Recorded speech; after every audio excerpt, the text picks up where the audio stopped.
పంచాయతీ తరపున 2 ఆటోలు కొనడం జరిగింది, చెత్త ఆటోలు. ఎందుకంటే గ్రామంలో ఎక్కడెక్కడ చెత్త ఉంటుందని పరిశుభ్రం ఉద్దేశంతో ఈ కార్యక్రమం చేయడం జరిగింది.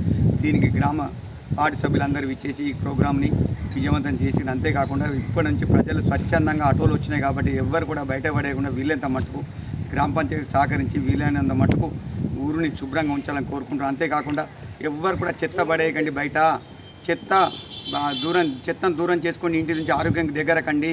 ఎందుకంటే చెత్తతోనే సగం రోగాలు వస్తాయి. దాని నుంచి విముక్తి కలగల ఉద్దేశంతోనే పాలకవర్గం నిర్ణయించుకొని 2 ఆటోలు కూడా దీన్ని సరి అయిన విధానంలో వినియోగించుకొని అందరూ ప్రజలంతా ఈ రోజు నుండి చెత్త ఎక్కడ వేయకుండా తమ వంతు బాధ్యతగా మంచి పౌరుడు అనిపించుకోవాలంటే చెత్తను రోడ్డు మీద పడేద్దు. మీరు అందరూ కూడా ఈ రోజు నుంచి గ్రామ పంచాయతీకి సహకరిస్తారని ఆశిస్తున్నాను.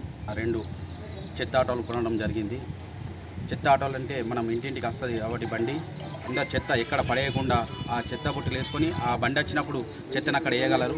ఎందుకంటే ఆ చెత్తను తీసుకుపోయి మీరు మురికాలలో వేసారనుకో అది కుళ్ళిపోయి దాని మీద పురుగులై దోమలు తయారై దోమలు కుట్టినాకో పిల్లలకు కానీ పెద్దలకు కానీ డెంగ్యూ కానీ వచ్చే అవకాశం ఉంటుంది. కాబట్టి చెత్త బండి వచ్చినప్పుడు చెత్తని ఎక్కడ పడేయకుండా మీరు ఖచ్చితంగా బండ్లని వేయాలి. ఎందుకంటే ప్రజలందరూ మంచిగా ఉండాలని చెప్పేసి మా గ్రామ పంచాయతీ తరఫు నుంచి ప్రత్యేకంగా ధన్యవాదాలు తెలుపుతున్నాం. పాలకవర్గ సభ్యులు కొత్త ఆటోలు తీసుకొచ్చినాము.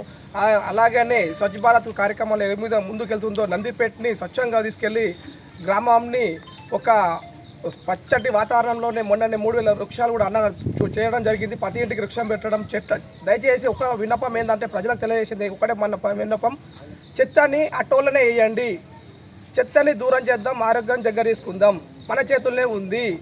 దయచేసి ప్రతి ఒక్కరు మీరు గ్రామ ప్రజలు అందరికీ ప్రత్యేక ధన్యవాదాలు. మాకు సహకరించాలని మేము కోరుతున్నాము. పాలకవర్గం మీకోసం పనిచేయడానికి మేము సిద్ధంగా ఉన్నాము.